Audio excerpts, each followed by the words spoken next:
règnent des températures infernales.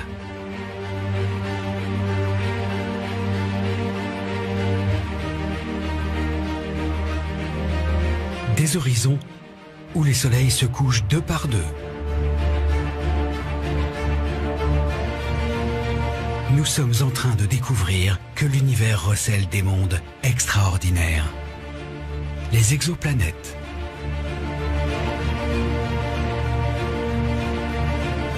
Des planètes qui tournent autour d'autres étoiles que notre Soleil. Depuis la découverte de la première exoplanète en 1995, plus de 2000 nouveaux mondes ont été détectés.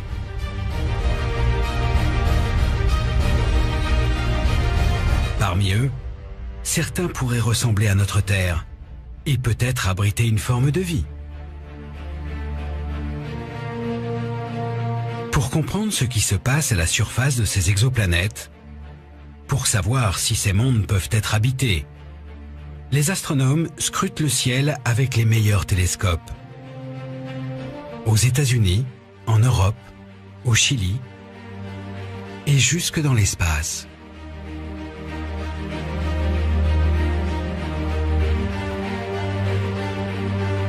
La découverte de ces nouveaux mondes est une aventure scientifique extraordinaire qui a débuté il y a plus de 20 ans.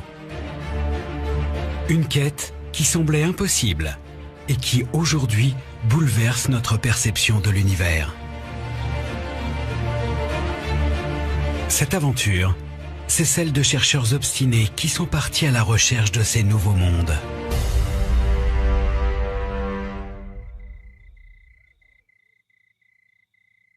Michel Mayor est l'un des pionniers de cette aventure.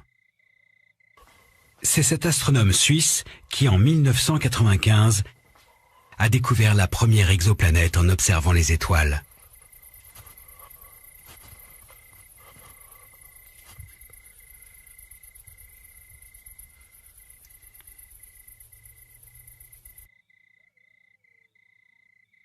Toujours un sentiment complexe quand on regarde le ciel. Le premier niveau d'admiration, c'est très beau.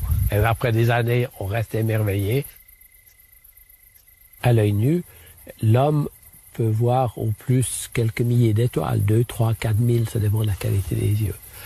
En fait, la Voie lactée, c'est plusieurs centaines de milliards d'étoiles. Comme Michel Mayor, depuis des millénaires, l'homme observe les étoiles et se demande si elles ne cacheraient pas d'autres mondes comme notre Terre.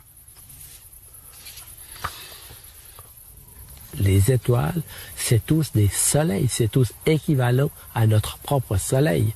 Notre soleil est plus brillant parce qu'il est plus proche, c'est tout. Imaginez quand vous regardez le ciel, vous voyez tous ces soleils et vous vous posez la question, est-ce qu'il existe des planètes comme autour de notre soleil qui tournent autour de toutes ces étoiles? Très très ancienne question. Et simplement, c'est aujourd'hui qu'on a pu le montrer. Ces planètes sont longtemps restées un mystère. Autour des étoiles, dans le ciel, c'est le noir complet. À première vue, pas la moindre trace d'une exoplanète. Mais comment les observer? Alors, imaginons ici une étoile et à côté une planète qui réfléchit un tout petit peu de la lumière de l'étoile. Et essayons de voir ce que l'on pourra voir si on prend un petit peu de distance par rapport à cette petite simulation. Voilà, nous sommes à quelques mètres déjà et on ne la voit plus. On est complètement ébloui par la lumière de la bougie ici, dans le cas qui nous concerne plutôt évidemment de l'étoile. La planète ne réfléchit qu'une infime partie de la lumière reçue de l'étoile et c'est la grande difficulté pour pouvoir observer directement les planètes extrasolaires. À une certaine distance, elles sont complètement dominées par la luminosité de l'étoile. Cachées dans la lumière des étoiles, les exoplanètes sont invisibles depuis la Terre, inaccessibles.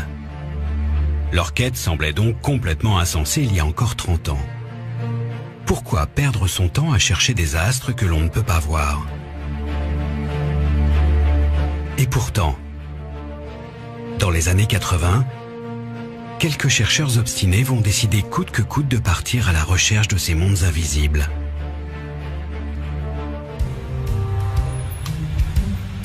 Geoffrey Marcy est l'un de ces chercheurs d'exoplanètes. Cet astrophysicien américain est obsédé par la recherche de la vie extraterrestre. Dans les années 80, il rêve de trouver des exoplanètes pour y découvrir une autre forme de vie. Notre planète est un endroit extraordinaire où la vie déborde de partout, quel que soit l'endroit où vous regardez. Il y a des végétaux, des animaux et bien sûr, surtout, de la vie intelligente. Alors forcément, on se pose la question, est-ce qu'il est possible qu'il y ait de la vie ailleurs, sur des mondes autour des étoiles que l'on voit la nuit? Mais à l'époque, personne n'a jamais observé d'exoplanète. Cette quête semble impossible? Comment trouver des planètes que l'on ne peut pas voir? Geoffrey Marcy a une astuce pour détecter ces mondes invisibles. La question est évidemment, comment découvrir des planètes autour d'étoiles alors que ces planètes ne brillent pas elles-mêmes? Eh bien, on a un truc. Ça consiste à regarder une étoile et si une planète orbite autour d'elle, la planète entraîne l'étoile par gravitation. Donc, l'étoile bouge. Comme Geoffrey Marcy ne peut pas voir d'exoplanètes, il veut les détecter indirectement. L'astuce consiste à observer une étoile pour trouver un indice de la présence d'une planète. Une étoile seule ne bouge pas. En revanche, si une planète lui tourne autour, alors l'étoile se met elle aussi à tourner, à vibrer, à cause de la force gravitationnelle exercée par son compagnon invisible. Si on détecte une étoile qui danse dans le ciel, alors on prouve qu'une planète l'accompagne.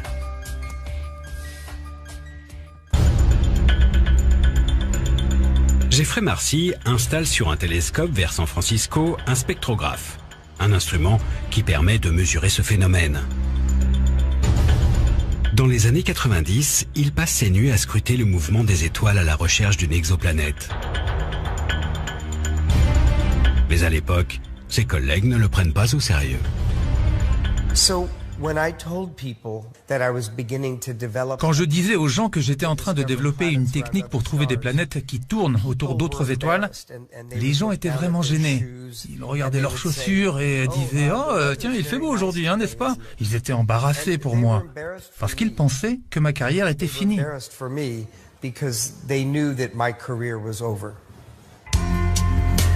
Geoffrey Marcy n'est pas le seul à s'être lancé dans cette course un peu folle. Au milieu des années 90, de l'autre côté de l'Atlantique, à Genève, Michel Mayor et l'un de ses étudiants de l'époque, Didier Queloz, tentent eux aussi le même défi. Ils essaient de trouver des exoplanètes en étudiant le mouvement des étoiles. C'est très difficile de trouver une planète. C'est des objets très petits, des objets qui perturbent très peu leur étoile, donc ça reste une énorme difficulté technique. C'était un domaine sans résultat majeur, c'était un domaine où on attendait de trouver les premières planètes, donc ça restait un peu un domaine confidentiel. Les gens voyaient des planètes autour des étoiles dans Star Trek, dans Star Wars et dans les romans de science-fiction. Mais c'était de la fiction. Et les gens font une distinction claire entre la science-fiction et les sciences. En 1995, les Suisses s'installent à l'Observatoire de Haute-Provence en France. Ils ont eux aussi fabriqué un spectrographe avec les équipes CNRS pour mesurer le mouvement des étoiles. Quand ils commencent leurs observations, Michel Mayor et Didier Queloz s'attendent à une traque longue et éprouvante. Leur concurrent américain a déjà consacré 13 années de sa vie à chasser ces planètes, sans aucun résultat.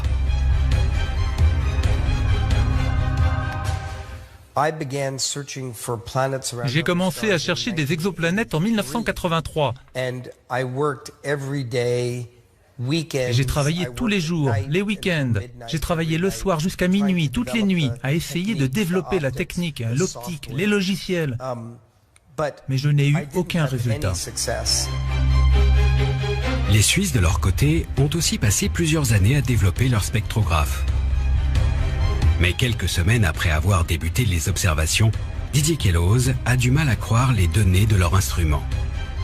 Surprise, une de ces étoiles, dans la constellation de Pégase, 51 Pégase, montre une variabilité. C'était complètement inattendu et c'était presque, je dirais, suspect.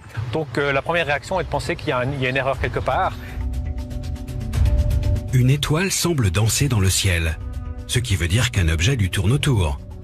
Cela paraît tellement incroyable que les Suisses gardent le secret de leur découverte avant de refaire leurs mesures 6 mois plus tard.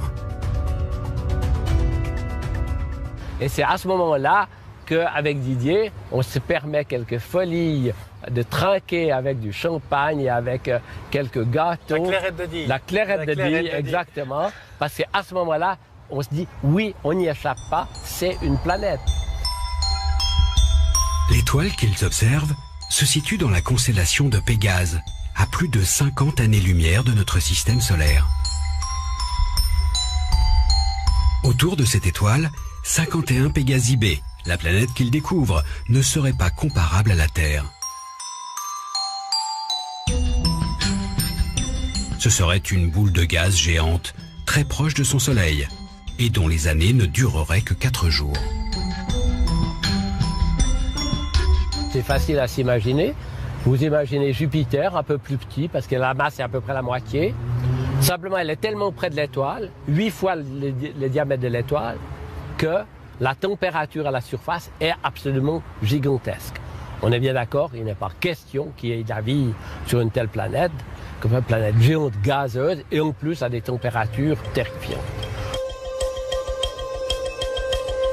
Cette planète serait tellement extraordinaire que selon les théories de l'époque, elle ne devrait pas exister. Elle est beaucoup trop proche de son étoile. Dans notre système solaire, les planètes sont bien ordonnées. À proximité du Soleil, les petites planètes rocheuses. Mercure, Vénus, la Terre et Mars. Et beaucoup plus loin, les planètes géantes gazeuses. Jupiter, Saturne, Uranus et Neptune. La planète de Michel Mayor et Didier Queloz ressemblerait à Jupiter. Mais le problème, c'est qu'elle bouscule cet ordre bien établi. Elle se trouve juste à côté de son étoile.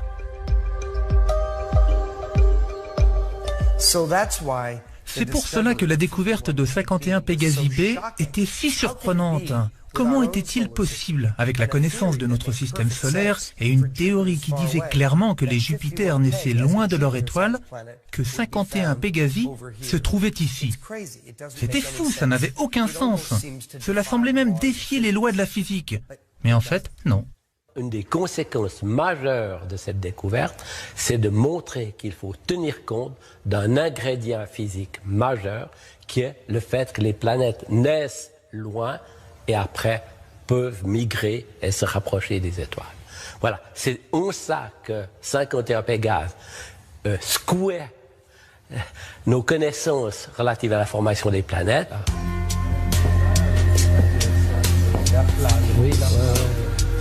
C'est une révolution. Le système solaire n'est plus le seul modèle. La découverte de Didier Queloz et Michel Mayor en 1995 est historique. Elle fait le tour du monde et fait aujourd'hui l'objet d'expositions dans des musées comme ici à Genève. Une découverte qui lance l'astronomie dans une ère nouvelle, la recherche des exoplanètes. Oui, ça, comment dire... Là, un vieux compagnon. Oui, c'est une planète qui a perturbé notre vie. Hein. Oh, la découverte, elle ne s'est pas faite en un jour, mais oui, absolument, c'est une planète emblématique parce que c'est le début d'une longue série de longues découvertes d'autres exoplanètes. Y avoir découvert correspondait à autre chose. Peut-être que la lumière de l'étoile variait et perturbait nos observations. Peut-être que l'étoile avait une autre étoile qui lui tournait autour dans une orbite un peu folle. Et c'était juste 2 étoiles. Donc peut-être que les planètes que nous avions trouvées n'étaient pas du tout des planètes. Comment convaincre la communauté scientifique que ces planètes existent? Et comment trouver des planètes où la vie pourrait se développer?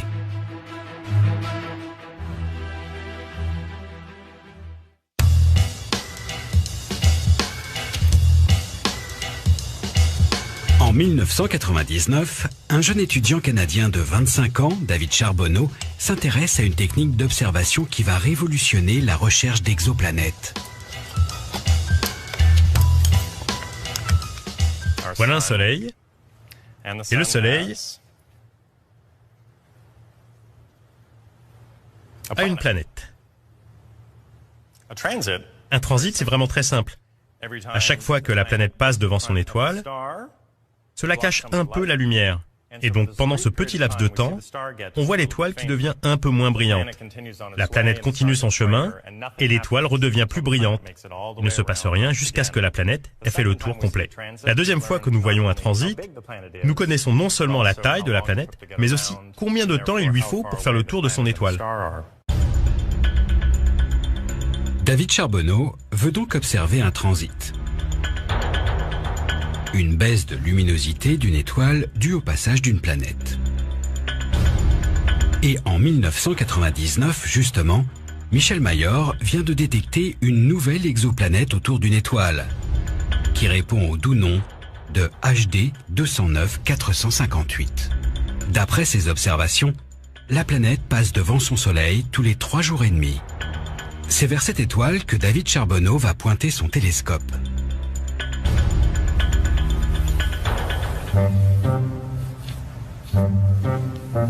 Il s'installe dans le Colorado. Et avec un petit télescope amateur, il étudie les infimes variations de lumière de l'étoile pendant une dizaine de jours.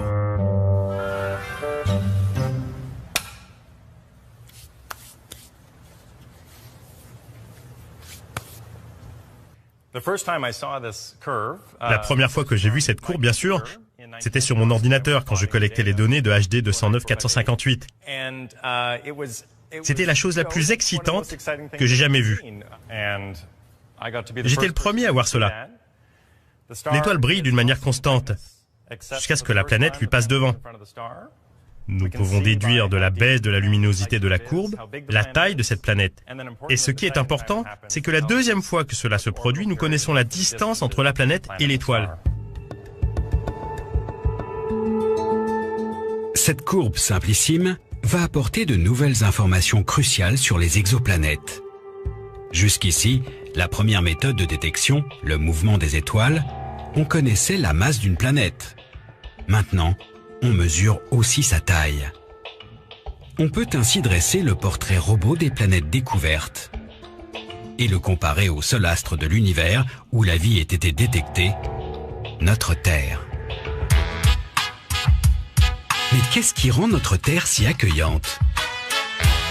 Quels sont les éléments de confort indispensables sur une planète pour que la vie se développe? Si on se sent beaucoup mieux sur la Terre que sur une planète gazeuse, c'est avant tout parce qu'elle est solide, rocheuse.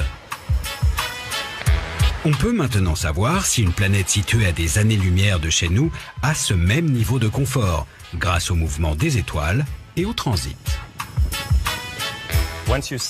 Quand vous voyez une planète passer devant son étoile, alors vous pouvez déterminer la masse précise de cette planète. Mais vous pouvez aussi en déduire sa taille. Et si vous connaissez la taille d'une sphère et la masse de cette sphère, alors vous pouvez calculer sa densité. Et automatiquement, ce que l'on cherche à trouver, ce sont des planètes qui ont la même taille que la Terre, qui sont très très denses et faites de roches. Bien sûr, si vous cherchez de la vie dans l'univers, ce sont ces planètes qu'il faut chercher. Et c'est grâce au transit que l'on peut dire, peut-être que nous avons une planète comme la Terre. Mais il faut plus qu'une planète rocheuse pour que la vie se développe. Il faut aussi des températures clémentes pour conserver un élément précieux, de l'eau à l'état liquide.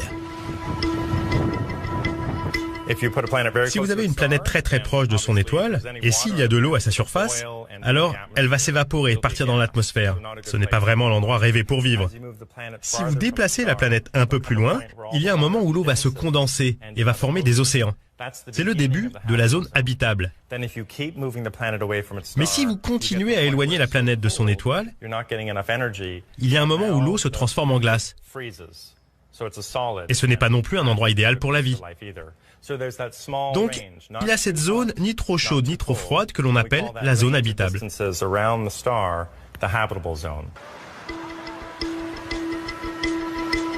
de la terre, de l'eau liquide. Mais il manque encore un élément indispensable à la vie, ce qui nous protège des rayons du soleil et nous permet de respirer, une atmosphère. Nous avons découvert avec beaucoup d'enthousiasme que si une planète passe devant son étoile, alors on peut utiliser la lumière de l'étoile comme un projecteur à travers l'atmosphère de la planète.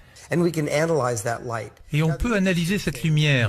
Maintenant, ce qui est intéressant, c'est que quand la lumière passe à travers l'atmosphère de la planète, une partie est absorbée par les molécules qui sont dans l'atmosphère et vous pouvez savoir s'il y a des molécules d'eau, du dioxyde de carbone, du méthane. L'atmosphère et la vie à la surface sont intimement liées. En étudiant l'atmosphère, on peut en apprendre un peu plus sur la vie qui pourrait être à la surface.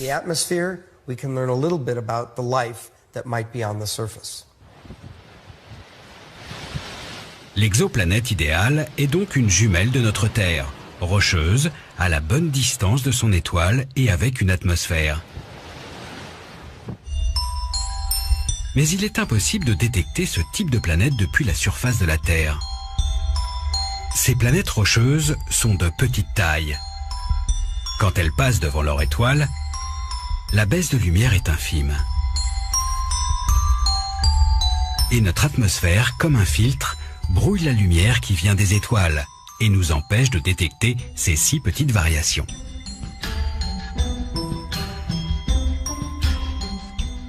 Jupiter, qui passe devant une étoile, cache à peu près 1% de la lumière. Mais la Terre, qui passe devant une étoile, cache moins de 1/10 millième de la lumière, donc c'est un signal vraiment tout petit. Vous avez besoin d'être au-dessus de l'atmosphère si vous voulez le voir.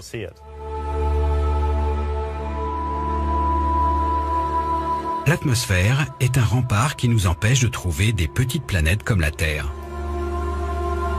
Comment savoir si ces planètes existent et comment les observer? À la fin des années 90, les chasseurs d'exoplanètes ont un rêve. Envoyer un télescope dans l'espace pour trouver enfin ce qu'ils cherchent, des mondes habitables.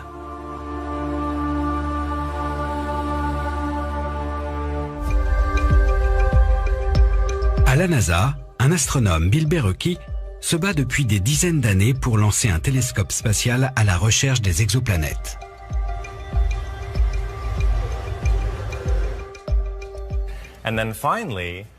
Et puis finalement, en 2000, juste après la découverte du transit de HD 209 458, sa proposition a été acceptée. Il rassembla une grande équipe, trouva finalement l'argent nécessaire. C'était un vaisseau spatial très compliqué, donc il a fallu 9 ans pour le construire, et finalement, il fut prêt pour le décollage en mars 2009. T-10, 9, 8, 7, 6, 5, 4, 3, 2, engine start. Après toutes ces années d'attente, 0 and liftoff. enfin, le 7 mars 2009, une fusée Delta II décolle de la base de lancement de Cap Canaveral en Floride. À son bord, le télescope spatial Kepler, un super chasseur d'exoplanètes qui emporte avec lui tous les espoirs des astronomes. Ça m'a donné la chair de poule. La fusée s'élevait, 5, 4, 3, 2 et 1, et elle partait dans le ciel. Je n'arrivais pas à croire qu'elle continuait à monter toujours plus haut, jusqu'à ce qu'elle disparaisse. Je pensais peut-être qu'elle allait exploser sur la base de lancement ou qu'elle allait tomber dans l'océan Atlantique. Mais rien de tout cela ne s'est passé. C'était parfait. Ça a été un moment inoubliable.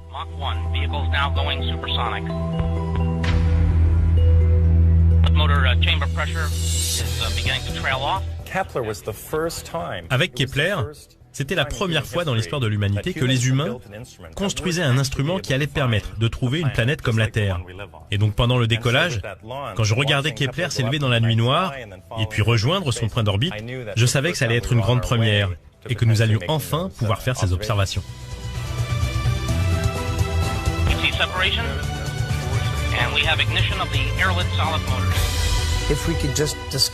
À l'époque, nous espérions juste trouver quelques planètes ressemblant à la Terre. Nous n'avions aucune idée de ce que nous allions découvrir. Avec Kepler, une nouvelle aventure commence, à la recherche des exoplanètes qui ressemblent à la Terre. Le télescope va filmer en continu pendant 4 ans 150 000 étoiles. et traquer les petites baisses de luminosité causées par le passage des planètes.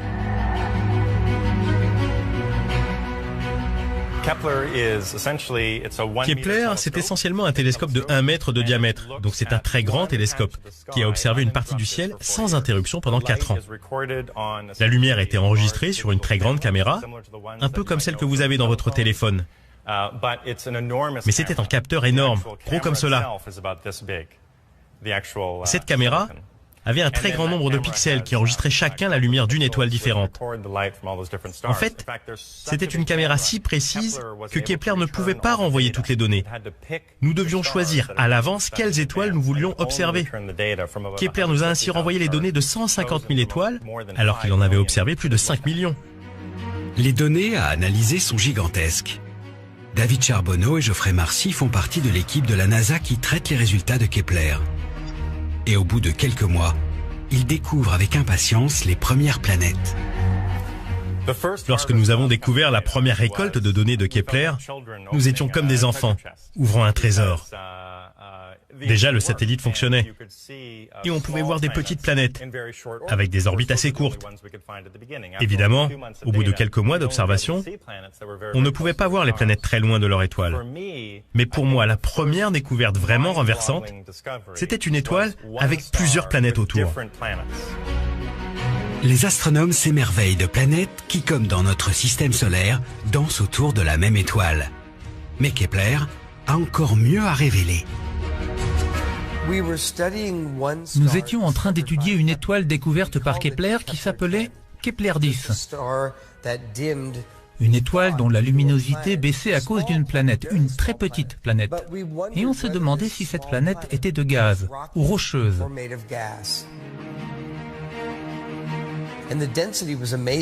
Et la densité était impressionnante. On avait à peu près 8 grammes par centimètre cube. Et la Terre, elle, a une densité de 5,5 grammes par centimètre cube. Donc, c'était une planète encore plus dense que notre planète Terre. Cette découverte est exceptionnelle. Une planète rocheuse comme notre Terre. Mais la comparaison s'arrête là. Kepler 10b est un monde de lave où les températures ne descendent jamais en dessous des 1500 degrés. Impossible d'imaginer que la vie puisse se développer dans cette fournaise. Pour trouver des petites planètes à bonne température dans la zone habitable, il faut patienter. Ces exoplanètes sont plus loin de leur étoile. Il leur faut donc plusieurs mois, voire plusieurs années pour faire le tour complet de leur Soleil. Depuis, Kepler a trouvé des planètes qui ressemblent encore plus à la Terre. Je dirais que pour moi, le système le plus passionnant, c'est Kepler 62. Il a 2 planètes intéressantes, l'une à l'extrémité de la zone habitable et une autre un peu plus loin. Elles font à peu près 1,5 fois la taille de la Terre, sont un peu plus grosses, mais probablement rocheuses et peut-être avec des océans. Kepler a donc réussi sa mission. Il a découvert des planètes comme notre Terre. Il est encore impossible de connaître leur atmosphère et de savoir si de la vie s'est développée à leur surface. Ces planètes sont trop petites et trop lointaines pour faire ces analyses. Mais elles pourraient bien être des jumelles parfaites de notre Terre.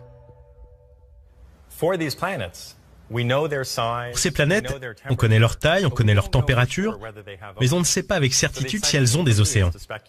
Pour moi, c'est très excitant de se dire, peut-être que sur cette planète, il y a de la vie. Quelles sont les prochaines expériences à faire pour étudier ces planètes et savoir si elles ont des océans? Est-ce qu'il y a vraiment de la vie? Et si c'est le cas, sera-t-on capable d'étudier les différences ou les ressemblances avec la vie sur Terre? Les résultats de Kepler sont fascinants. En 4 ans d'observation, il a découvert plus de 1000 planètes avérées et 3000 qui restent à confirmer. Ce télescope a trouvé des mondes habitables en scrutant moins de 1% de notre ciel. Et donc on peut faire des statistiques avec ces planètes. Et les résultats sont impressionnants. Quand vous regardez le ciel la nuit, à peu près 1 étoile sur 5 a une planète de la taille de la Terre et avec des températures proches de celles de la Terre. Une étoile sur 5 a une planète qui ressemble à la nôtre.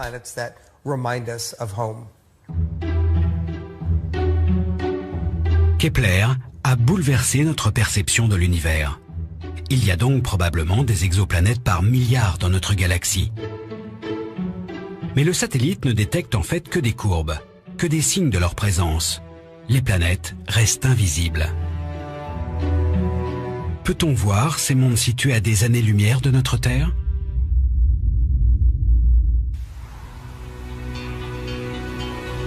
C'est la prouesse qu'a accomplie cette astrophysicienne Anne-Marie Lagrange. Elle a été l'une des premières à réussir ce qui semblait impossible, réaliser l'image d'une exoplanète. La plupart des méthodes qui ont fonctionné jusqu'à maintenant consistaient à trouver des indices de présence de planètes autour d'étoiles. Moi, mon objectif, c'est de voir ces planètes, de recueillir leur lumière et d'analyser cette lumière. Anne-Marie Lagrange a consacré sa vie à l'observation d'une étoile, Beta Pictoris, située à 63 années-lumière de notre Soleil. Et en 2008, elle a réalisé ce cliché. À première vue, rien de palpitant. Mais cette image est exceptionnelle. Au-dessus de l'étoile apparaît un petit point lumineux de quelques pixels. Une exoplanète. Il a fallu attendre 2008 pour qu'on trouve cette fameuse planète qui nous narguait finalement depuis 15 ans. Ces quelques petits pixels, il n'y en a pas beaucoup, qui sont brillants, en fait ils sont très très importants parce qu'ils prouvent qu'on peut détecter des planètes en imagerie directe. Évidemment, ces images ne sont pas encore spectaculaires. Mais c'est un exploit de discerner les exoplanètes de la lumière de leur étoile. Comment Anne-Marie Lagrange réussit-elle à voir ces mondes jusqu'ici invisibles? Pour le comprendre, il faut se rendre à l'autre bout de notre planète, au nord du Chili. Au milieu du désert d'Atacama, l'endroit semble complètement dépourvu de vie. Dissimulée dans ce paysage lunaire, une base souterraine. C'est ici que vivent une centaine d'astronomes. S'ils viennent du monde entier dans ce désert, c'est pour utiliser les plus puissants instruments d'astronomie de la planète. Au-dessus de la base, sur le mont Paranal, à 2635 mètres d'altitude, se dressent 4 géants d'acier. 4 télescopes de l'Observatoire européen austral qui scrutent le ciel de l'hémisphère sud. C'est ici que travaille Julien Girard, un des collègues d'Anne-Marie Lagrange. On est là sur la plateforme de Paranal. C'est un des sites les plus privilégiés au monde pour l'observation astronomique. À vol d'oiseau, l'océan Pacifique est à 12 km seulement. Et il y a ce qu'on appelle une couche d'inversion. Les nuages sont confinés à la même altitude, vraiment au-dessus de la mer. Et donc c'est pour ça qu'on a choisi ce site pour observer. On est presque toujours au-dessus de cette mer de nuages, avec un ciel parfaitement clair. Un décor surnaturel qui offre plus de 350 nuits par an sans le moindre nuage au-dessus des télescopes. Des conditions idéales pour observer le ciel et chercher des exoplanètes.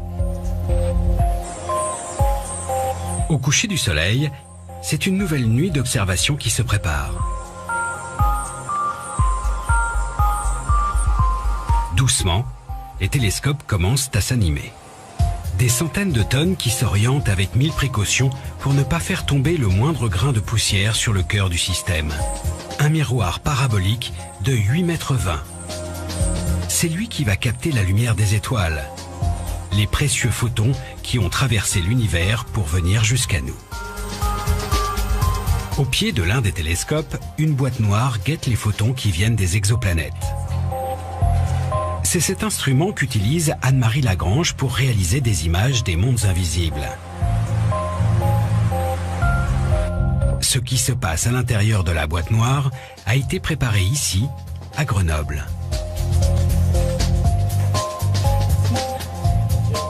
Tout l'enjeu de la détection des planètes, c'est de contrôler la lumière qui arrive et de détecter les petits photons de lumière qui nous viennent des planètes.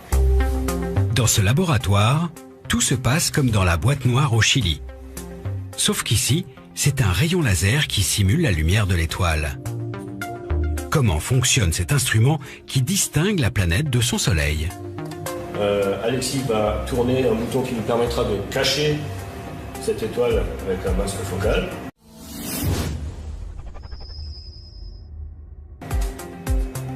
La première étape consiste à enlever la lumière de l'étoile, à l'éteindre avec un masque.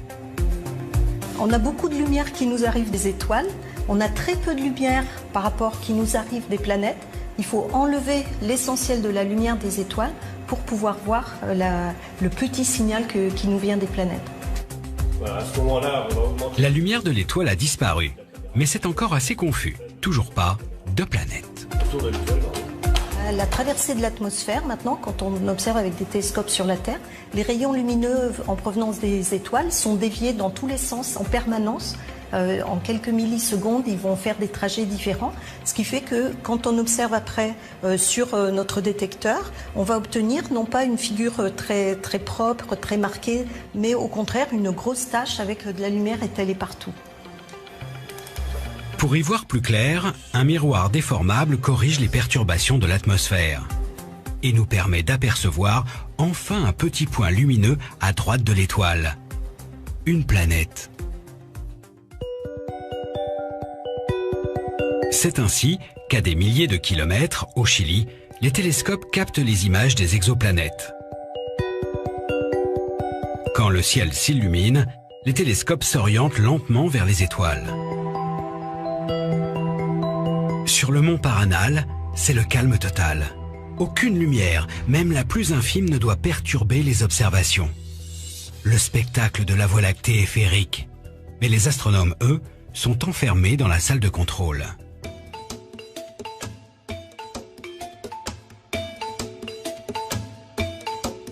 Derrière son ordinateur, Julien Girard observe en direct l'image fabriquée par l'instrument qui cache la lumière des étoiles. Il cherche des indices de la présence d'exoplanètes. L'étoile qu'il étudie ce soir n'a pas encore livré tous ses secrets.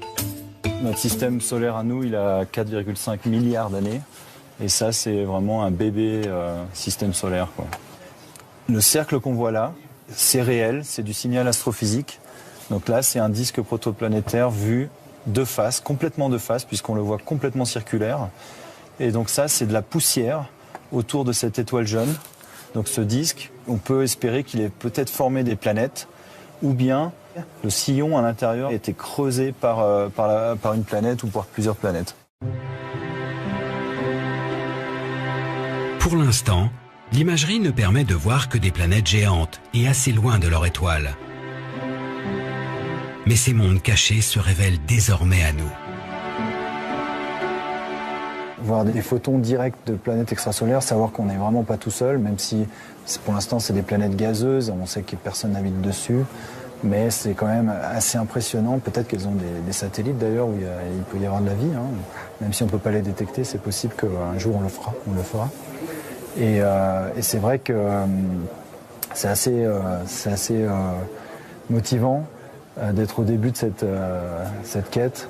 Avec les observations qu'on a faites jusqu'à maintenant, on a juste fait que vraiment effleurer un domaine, le domaine des planètes un peu loin de leur étoile. Tout reste à découvrir. Ces images deviennent de plus en plus précises, mais il ne faut pas rêver. La photo haute définition d'une exoplanète n'est pas pour demain. Comment alors savoir ce qui se passe à la surface de ces mondes si lointains? Comment imaginer leur climat?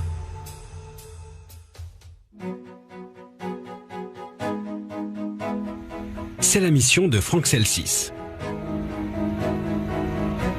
À l'Observatoire de Bordeaux, cet astrophysicien récupère les données des télescopes et simule ce qui se passe à la surface des exoplanètes.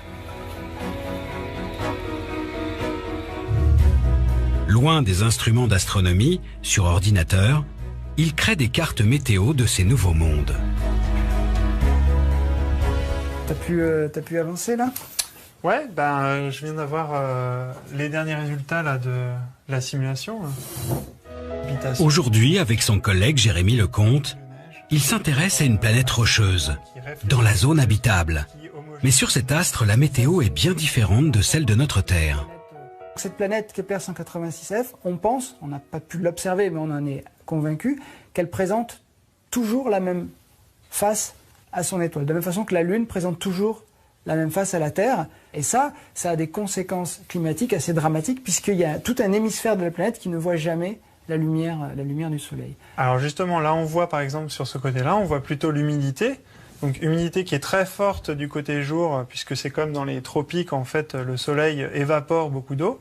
Et grâce à des ondes atmosphériques et les vents transportent cette humidité du côté nuit, où on va avoir en fait de la précipitation sous forme de pluie, sous forme de neige. Les mondes que Franck étudie sont si surprenants qu'ils dépassent parfois les fantasmes les plus fous des récits de science-fiction. Les écrivains, les auteurs de science-fiction, ils se sont pas mis les mêmes contraintes que se mettent les scientifiques, et ils sont allés franchement dans cette exploration, que ce soit au cinéma, dans les livres, et ils ont parfois imaginé et décrit des configurations qu'on trouve effectivement. Dans la bibliothèque de Franck se cachent des mondes de science-fiction aujourd'hui bien réels.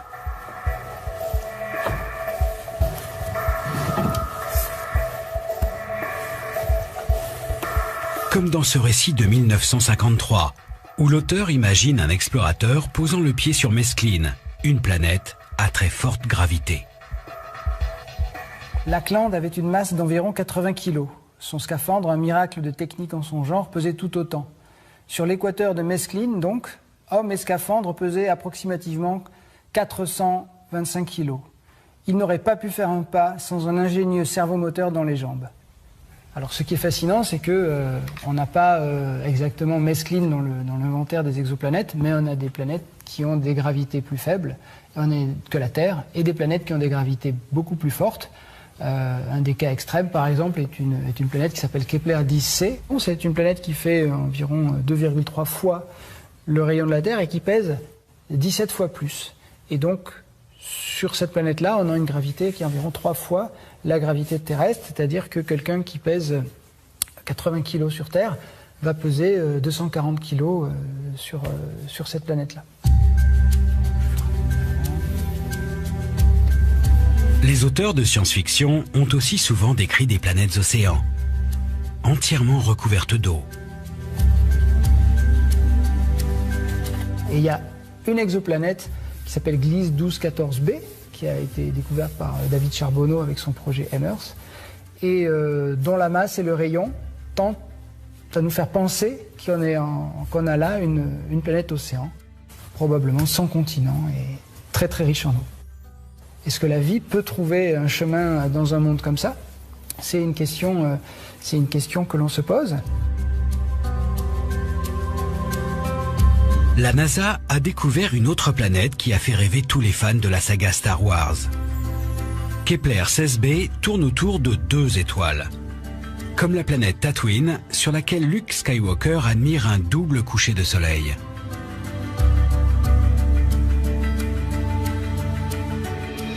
Pour moi, ça me fait complètement rêver, et puis pour moi, la boucle est un peu bouclée, puisque bon, moi, j'ai vu Star Wars en 78 quand c'est sorti en France, j'avais 6 ans, et je me suis pris ça en pleine tronche, comme on dit, hein. J'ai vu séquence d'ouverture, on voit cette planète-là. Donc moi, j'ai grandi là-dedans, j'étais immergé là-dedans, et de voir que le travail que je fais aujourd'hui vient recouper ces mondes imaginaires, que la réalité vraiment rattrape la fiction, et qu'on n'est qu'en plus qu'au début de cette exploration-là, oui, pour moi, c'est génial, c'est fantastique. La science-fiction dépasse encore la réalité sur un point. Aucune vie extraterrestre n'a encore été détectée dans l'univers. Et même si on trouvait une exoplanète jumelle de notre Terre, rocheuse, avec de l'eau et une atmosphère accueillante, est-ce suffisant pour qu'il y ait de la vie à sa surface? Est-ce que la vie est un phénomène banal qui peut se développer partout dans l'univers? Ou est-ce un événement exceptionnel qui ne s'est produit qu'une fois sur notre Terre? Pour répondre à cette question, il faudrait d'abord comprendre comment la vie est apparue sur notre planète. Un mystère qu'essaye d'élucider cet astrobiologiste, Louis Lesergent d'Andecourt, dans son laboratoire d'Orsay en banlieue parisienne. Il cherche à reproduire les événements qui, sur notre planète, ont permis de fabriquer du vivant à partir de l'inerte. La Terre s'est formée il y a 4,5 milliards d'années à peu près, et la vie est apparue sur Terre aux alentours de 3,8 milliards d'années. Moi, ce qui m'intéresse réellement, c'est en laboratoire, regarder quelles sont les conditions chimiques, alors réellement chimiques, qui ont prévalu à l'apparition de la vie, bien entendu, à ce qu'on pourrait dire l'émergence de la vie. Les éléments de base de la vie sont présents partout dans l'univers. Mais pour savoir si la vie peut apparaître ailleurs, sur des exoplanètes, il faut d'abord comprendre comment les pièces du puzzle se sont assemblées sur notre Terre pour créer du vivant.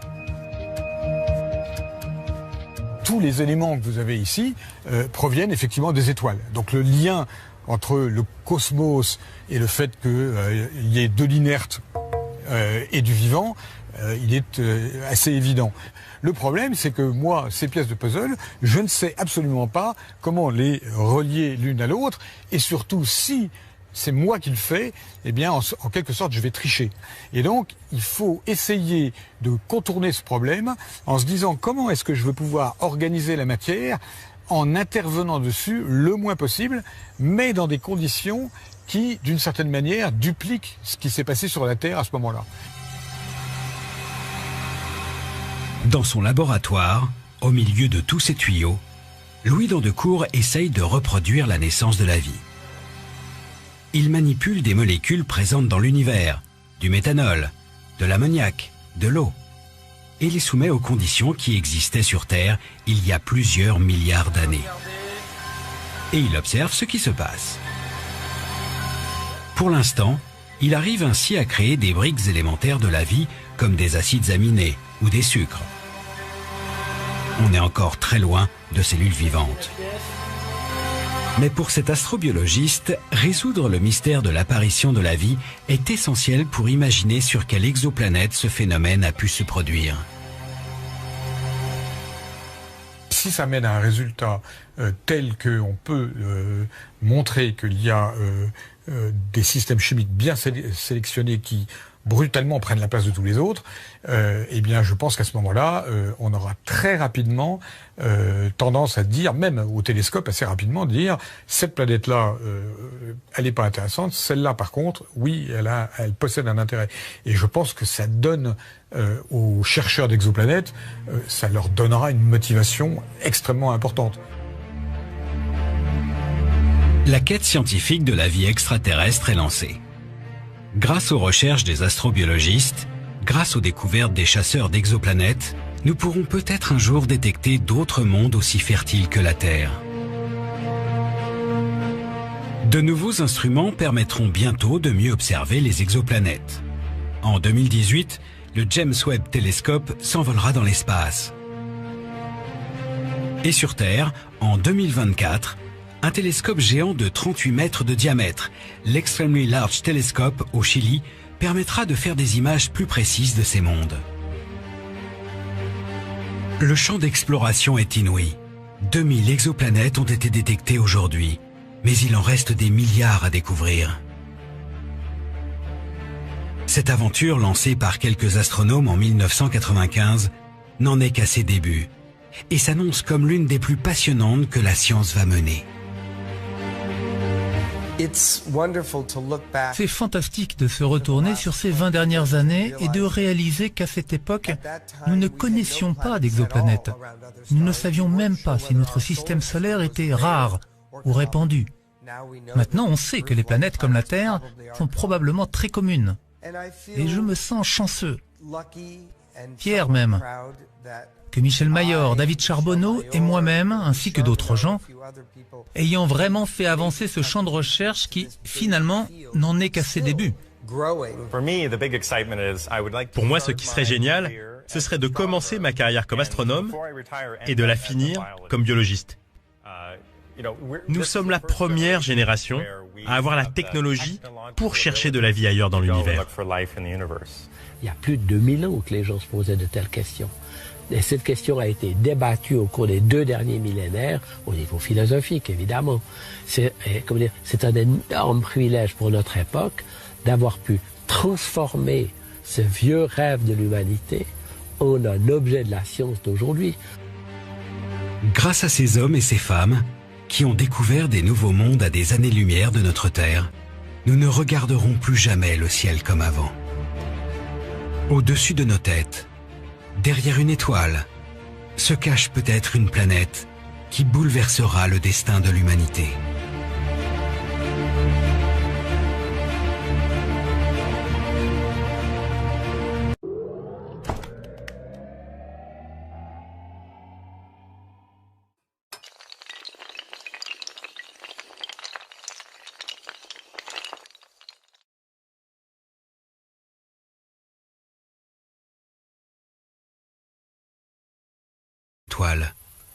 Et se demande si elle ne cacherait pas d'autres mondes comme notre Terre.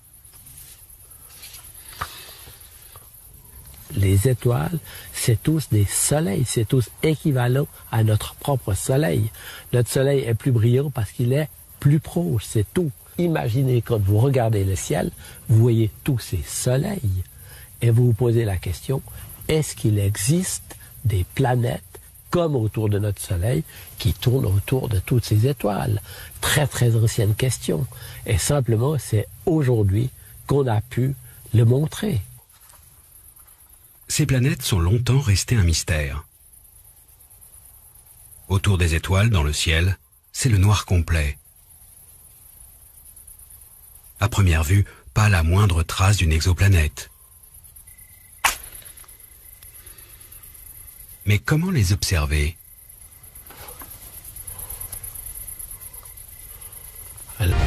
Parmi eux, certains pourraient ressembler à notre Terre et peut-être abriter une forme de vie. Pour comprendre ce qui se passe à la surface de ces exoplanètes, pour savoir si ces mondes peuvent être habités, les astronomes scrutent le ciel avec les meilleurs télescopes. Aux États-Unis, en Europe, au Chili et jusque dans l'espace.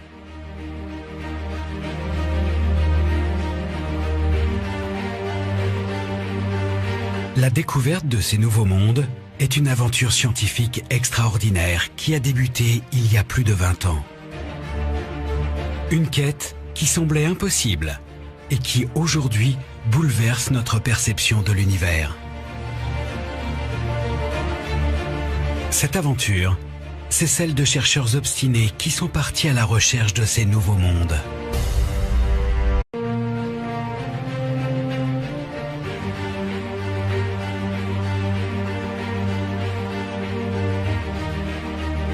Des mondes de lave où règnent des températures infernales.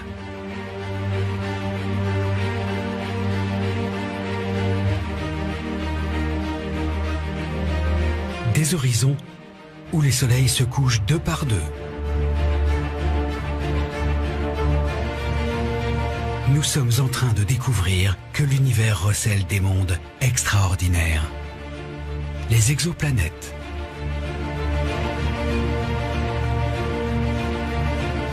Des planètes qui tournent autour d'autres étoiles que notre Soleil. Depuis la découverte de la première exoplanète en 1995, plus de 2000 nouveaux mondes ont été détectés. Alors, imaginons ici une étoile et à côté une planète qui réfléchit un tout petit peu de la lumière de l'étoile. Et essayons de voir ce que l'on pourra voir si on prend un petit peu de distance par rapport à cette petite simulation. Voilà, nous sommes à quelques mètres déjà et on ne la voit plus. On est complètement ébloui par la lumière de la bougie ici, dans le cas qui nous concerne plutôt évidemment de l'étoile. La planète ne réfléchit qu'une infime partie de la lumière reçue de l'étoile, et c'est la grande difficulté pour pouvoir observer directement les planètes extrasolaires. À une certaine distance, elles sont complètement dominées par la luminosité de l'étoile. Cachées dans la lumière des étoiles, les exoplanètes sont invisibles depuis la Terre, inaccessibles. Leur quête semblait donc complètement insensée.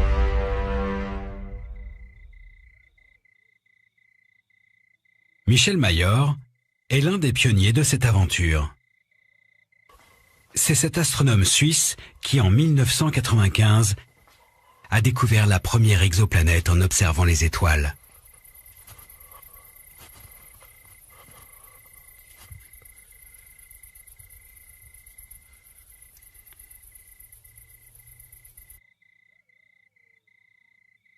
Toujours un sentiment complexe quand on regarde le ciel. Le premier niveau d'admiration, c'est très beau. Et après des années, on reste émerveillé. À l'œil nu, l'homme peut voir au plus quelques milliers d'étoiles, 2, 3, 4 000, ça dépend de la qualité des yeux. En fait, la Voie lactée, c'est plusieurs centaines de milliards d'étoiles. Comme Michel Mayor, depuis des millénaires, l'homme observe les étoiles.